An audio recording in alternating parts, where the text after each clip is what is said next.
Minsan naligaw si Adrian.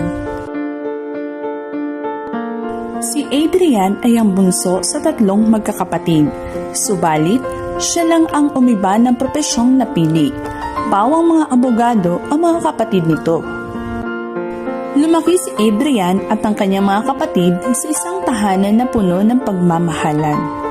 Bukod rito, may kaya rin ang kanilang pamilya at nakapagtapos siya ng kursong doktor.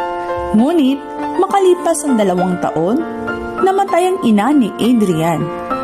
Dahil rito, naiwan sa kanya ang responsibilidad ng pagbantay sa kanyang amang may sakit. Dahil sa kanyang pag-iisa, naisipan niya mangibang bansa katulad lamang ng kanyang mga kapatid. Subalit, hindi ito makaalis dahil sa kanyang ama. Dagdag pa rito, nagkaroon siya ng inggit sa mga kasamahan niyang doktor at bigla siyang may naisip na masama laban sa kanyang mahal na ama. Dinala niya ang kanyang ama sa kagubatan para iligaw ito. Ngunit, habang sila ay naglalakad, napansin niyang ang ama ay nag-iiwan ng mga putol na sangang kahoy.